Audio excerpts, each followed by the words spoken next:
Hello students, मैं तौफीक खान आपका अपनी क्लास में बच्चों बहुत बहुत स्वागत करता हूं। बच्चों, जैसा कि आज आप बोर्ड में देख रहे हैं, आज हम लोग पढ़ेंगे शून्य कोटि की अभिक्रिया के लिए समाकलित व्यंजक इंटीग्रेटेड। हम लोग यहाँ पर एक व्यंजक सिद्ध करने वाले हैं जो शून्य कोटि की अभिक्रिया के लिए होगा। बहुत ही महत्वपूर्ण टॉपिक है ये। तो बच्चों, सबसे पहले मैं आपको शून्य कोटि की अभिक्रिया के लिए इस व्यंजक को भी पढ़ाने से पहले मैं आपको शून्य कोटि की अभिक्रिया पढ़ाऊंगा। ठीक है, शून्य कोटि की अभिक्रिया है क्या, तो मैं पॉइंट बनाता हूं। शून्य कोटि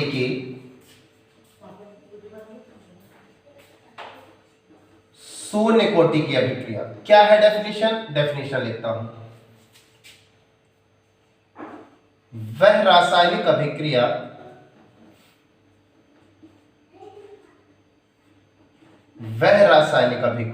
जिसमें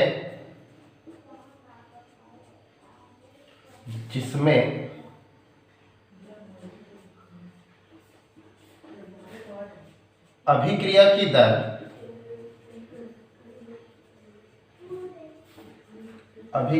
दर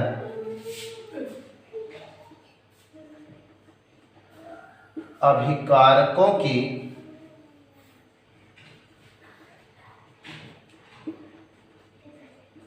सांद्रता पर निर्भर नहीं करती है, उसे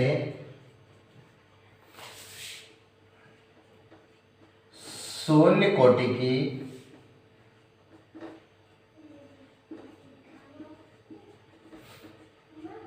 अभिक्रिया कहते हैं। बच्चों, क्या है वह रासायनिक अभिक्रिया? यानी कि एक रासायनिक अभिक्रिया है जिस रासायनिक अभिक्रिया में, वह रासायनिक अभिक्रिया जिसमें जो अभिक्रिया की दर है, जो अभिक्रिया का वेग है, वो वेग अभिक्रिया की सांद्रता पर निर्भर नहीं करता। ऐसी समस्त रासायनिक अभिक्रिया की जो कोटि है वो शून्य अभिक्रिया की कोटि कहलाएगी। एग्जाम्पल लेते हैं, जैसे एक रिएक्शन लेते हैं H2 प्लस Cl2। ये रिएक्शन हो रही है प्रकाश की उपस्थिति में, बन रहा है 2HCl। तो बच्चों, ये जो रासायनिक अभिक्रिया हो रही है वो ये अभिकारकों की सांद्रता पर निर्भर नहीं कर रही है, ये अभिक्रिया प्रकाश पर निर्भर कर रही है। प्रकाश होगा तो रिएक्शन होगी, इसीलिए इनका जो मोलर द्रव्यमान है, जो सक्रिय मात्रा है, वो शून्य ली जाएगी। ठीक है, तो देखें कैसे आप लिखेंगे। Rate R = K active mass of H2 की घात शून्य कर देंगे, फिर एक्टिव मास ऑफ Cl2 की घात शून्य। ठीक है, क्योंकि इनके सांद्रता पद 0 के रूप में व्यक्त किए जाएंगे। ठीक है, क्या है परिभाषा? ऐसी रासायनिक अभिक्रिया जिसमें अभिक्रिया की जो वेग है, जो अभिक्रिया की दर है, वो अभिकारकों की सांद्रता पर निर्भर नहीं करती। यानी कि अभिकारकों की सांद्रता पर निर्भर नहीं करेगी, इसका मतलब वो 0 है। दूसरे तरीके से परिभाषा आप क्या बोल सकते हैं? ऐसी समस्त रासायनिक अभिक्रिया जिसमें अभिकारकों की जो सांद्रता है, जो अभिकारकों का एक्टिव मास है, अभिकारकों की सांद्रता को उसके घात के रूप में शून्य लिखकर प्रदर्शित किया जाता हो। घात के रूप में, चाहे जितने अभिकारक हो उसके घात के रूप में शून्य लिखकर प्रदर्शित किया जा रहा हो, तो ऐसी अभिक्रिया शून्य कोटि की अभिक्रिया कहलाएगी। ठीक है बच्चों, चलिए, जैसे कि आप जानते हैं, इसको रेट लॉ से अगर आप दर्शाते हैं, जैसे कि वेग नियम से आप इसे देखते हैं, तो क्या है? मान लीजिए कोई एक अभिकारक A प्लस B, ये क्या देता है? P। इसके कोई मोलों की संख्या A है, इसकी मोलों की संख्या कोई B। तो R जो होता है ना हमारा, ये एक्टिव मास ऑफ A की घात X और एक्टिव मास ऑफ B की घात Y के रूप में लिखा जाता है। क्योंकि आपको पता है कि ये जो मोलों की संख्या है, जो हम यहाँ घातों के रूप में व्यक्त करते हैं, वो एक प्रायोगिक गणना है। तो प्रायोगिक गणना है, इसलिए एक्स वाई लिया गया। हो सकता है एक्स ए भी हो सकता है और नहीं भी हो सकता है, इसलिए हम लोगों ने यहाँ पर एक्स और वाई लिया।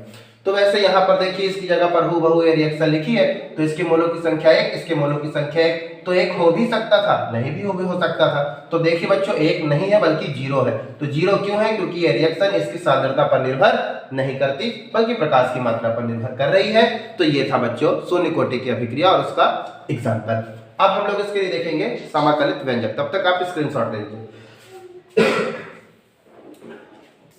चलिए, अब हम लोग इसका समाकलित व्यंजक देखेंगे, जो कि एक महत्वपूर्ण टॉपिक है। तो मैं आपको बहुत ही अच्छे से समझाऊंगा, आप उसे देखें। चलिए बच्चों, मान लीजिए कोई रिएक्शन है R, यहां से लिखूंगा मैं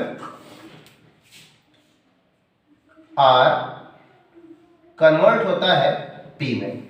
बच्चों कोई रिएक्टेंट है वो कन्वर्ट होता है P में, बिल्कुल सही है, आप जानते हैं बात, ठीक है। लेकिन अगर मैं कहूं कि अगर हमारा T जो है वो 0 सेकेंड है, यानी अगर समय हमारा नहीं चला, तो बच्चों अगर हमारा समय नहीं चला है तब तो हमारे प्रोडक्ट की मात्रा 0 होगी, प्रोडक्ट नहीं बना होगा। और इस अभिकारक की कोई प्रारंभिक सांद्रता होगी, तो उस समय जब T = 0 था, तो इस रिएक्टेंट की प्रारंभिक सांद्रता को मैं दर्शाता हूं R0 से। किससे बच्चों? R0 से। चाहे R0 लिख दीजिए, चाहे A लिख दीजिए, ठीक है। प्रारंभिक सांद्रता चाहे A लिख दीजिए, चाहे R0 लिख दीजिए, मैंने दोनों को बराबर किया। आप R0 भी लिख सकते हैं, A भी लिख सकते हैं, क्लियर है? चलिए, लेकिन बच्चों यदि हमारा टाइम T सेकेंड पास हो जाए, यानी कुछ सेकंड गुजर जाए, और अगर कुछ सेकंड गुजर जाएगा तो इसका मतलब रिएक्शन चल चुकी है।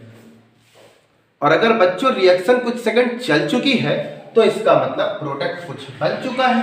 तो भैया प्रोडक्ट बन चुका है, तो मैंने कहा कोई X प्रोडक्ट बना है, और अगर कोई X प्रोडक्ट बना है तब तो इसकी प्रारंभिक सांद्रता न रही होगी, कुछ बदल गया होगा, ठीक है। तो बदलाव को मैंने लिखा R, ठीक है। या इसे मैं लिख सकता हूं, ये A प्रारंभिक सांद्रता है, प्रारंभिक सांद्रता से कोई X प्रोडक्ट निकले तो A - X, ऐसे भी लिख सकता हूं, ठीक है। तो आप समझ पा रहे हैं बच्चों? मान लीजिए कि अगर हमारे अभिकारक के 10 मोल थे और कुछ सेकंड रिएक्शन चल गई है, तो मैंने अगर कहा कि भैया मेरे पास जो प्रोडक्ट है वो प्रोडक्ट 2 मोल बन चुका है, तो हम कैसे लिखेंगे? हम यही तो लिखेंगे 10 - 2, यानी 10 - 2 में से 8 अभी रिएक्टेंट बचा है, 2 चला गया, ठीक है। वैसे ये मैं लिख रहा हूं, मतलब बिल्कुल ध्यान से समझेंगे।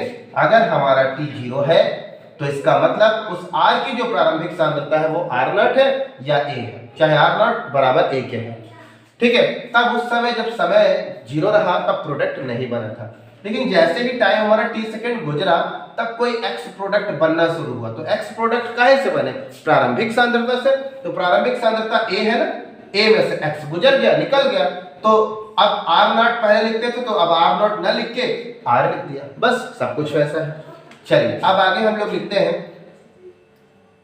तात्क्षणिक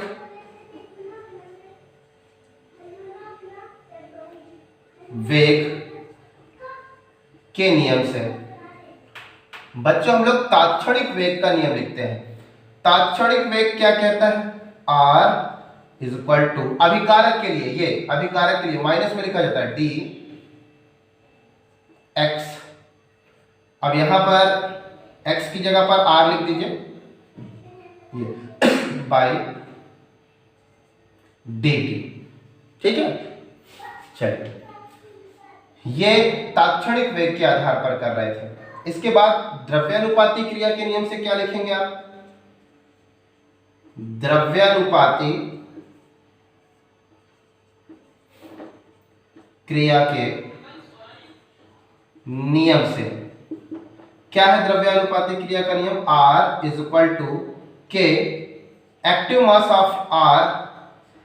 अब बेटा इसकी घात हमको लगाना है, आपको पता है इसके मोलों की सांद्रता, तो आप यहां सोच रहे होंगे 1 है तो 1 लगा दें, ऐसा करते ही नहीं, क्योंकि ये प्रायोगिक वैल्यू है। अब प्रायोगिक है तो 0 1 2 3 4 हो सकता है, तो हम पढ़ काहे के लिए रहे हैं? शून्य कोटि के लिए, तो इसका मतलब इसकी घात के ऊपर 16 लिखेंगे, क्लियर है? चलिए अब आगे बढ़ते हैं। बेटा हम देख रहे हैं दोनों R एक दूसरे के बराबर है, ठीक है। तो हम दोनों को इक्वलाइज करते हैं, ये R दोनों के लिए सेम है, तो इन दोनों को बराबर करके लिखते हैं। हम लिखते हैं, क्या लिखेंगे?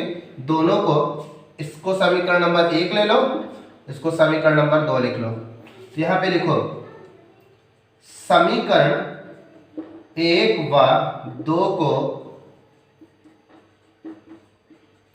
मिलाकर लिखने पर, इन दोनों को मिलाकर लिखते हैं तो क्या हो गया? माइनस dR/dt = के आर नॉट। ठीक है, अब आगे चलते हैं, यहां से लिखते हैं। ठीक है बच्चों, अब बच्चों आपको पता है कि जिस वैल्यू की घात 0 होती है उसका मान 1 होता है, तो यहां पर आप लिख सकते हैं r की घात कितनी है, 0 है, तो इसका मान कितना होगा, 1। आपको पता है किसी की भी घात यदि शून्य है तो उसका मान 1 है, तो इसका मान 1 हो गया, तो यहां पर हम 1 लिख सकते हैं। तो अब हमारे पास क्या है, minus dr by dt is equal to k into 1। तो 1 का मल्टीप्लाई करेंगे तो वही होगा, इसको उधर लेके जाते हैं, तो हो गया minus D R is equal to K D T. हो गया बच्चों, अब आगे बढ़ते हैं। अब दोनों पक्षों में ऋण से गुणा करने पर, दोनों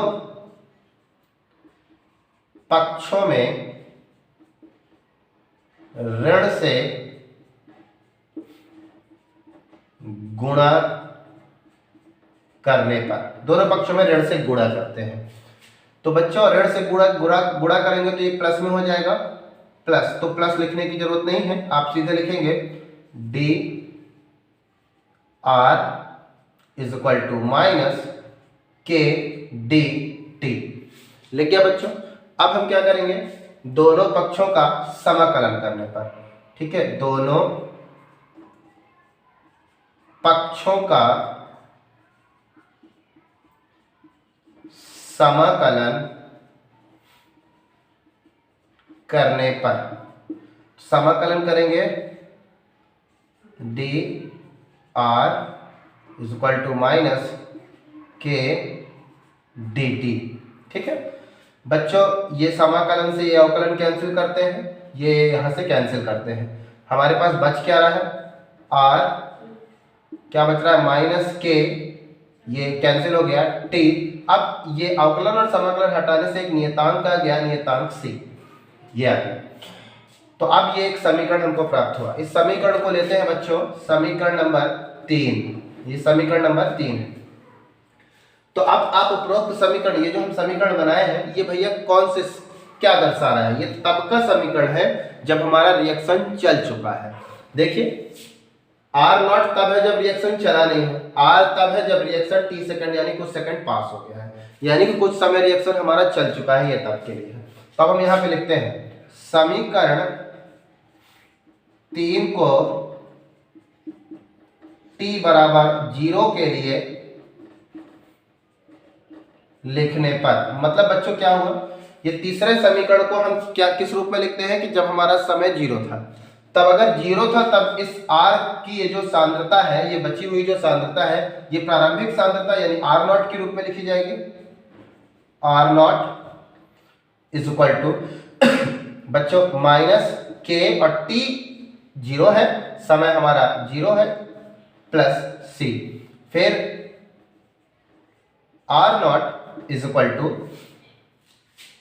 c। आ गया, यहां तक c आ गया बच्चों।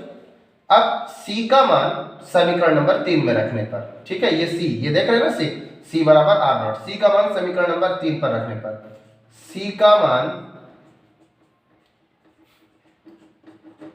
समीकरण 3 में रखने पर, अब समीकरण 3 पर रखते हैं बच्चों।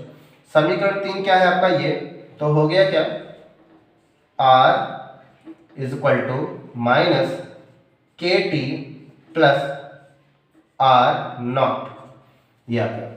अब इधर से लिखते हैं, ठीक है, इस माइनस के टी को बराबर उधर ले आते हैं तो प्लस में आएगा, आर को उधर ले जाएंगे तो माइनस में हो जाएगा, तो हम लिखते हैं K T is equal to R naught minus R. ठीक है बच्चों, या अब क्या लिख सकते हैं आप, K is equal to R naught minus R by T, इस प्रकार भी लिख सकते हैं, जहां आर नॉट किसको दर्शाता है, प्रारंभिक सांद्रता को, और प्रारंभिक सांद्रता हमारी ए है, जहां आर नॉट बची हुई सांद्रता को दर्शाता है यानी ए माइनस एक्स को दर्शाता है, तो इस मान को वहां पर लिख सकते हैं। तो हम लिख सकते हैं के बराबर आर नॉट ए के बराबर यानी ए लिख सकते हैं, माइनस आर की जगह पर ए माइनस एक्स लिख सकते हैं बटा टी। अब बच्चों क्या कर सकते हैं, इसे सॉल्व करेंगे, माइनस कैसे मल्टीप्लाई करेंगे, तो k इज इक्वल टू ए तो है, ये माइनस का इसमें मल्टीप्लाई तो माइनस ए, इस माइनस का इसमें मल्टीप्लाई तो हो गया प्लस बाई टी, ये प्लस ए माइनस ए को कैंसिल कर देगा, फिर क्या बचेगा k बराबर x बाई टी, ये एक इक्वेशन आ गया। ठीक है, तो बच्चों एक इक्वेशन आपका ये था और एक इक्वेशन आपका ये था, ये दो इक्वेशन आपने यहाँ पर प्राप्त किए। इसे आप समीकरण नंबर 4 बना सकते हैं और इसे आप समीकरण नंबर 5 बना सकते हैं। तो ये था बच्चों शून्य कोटि की अभिक्रिया के लिए एक इंटीग्रेटेड व्यंजक है। ठीक है, इसे आप बहुत बेहतरीन ढंग से सीखें और समझें। ये बोर्ड एग्जाम में 3 नंबर का आपसे अक्सर पूछता है, इसे आप प्रैक्टिस पर रखें। उम्मीद है बच्चों की मेरी ये क्लास आपको समझ में आई होगी। धन्यवाद।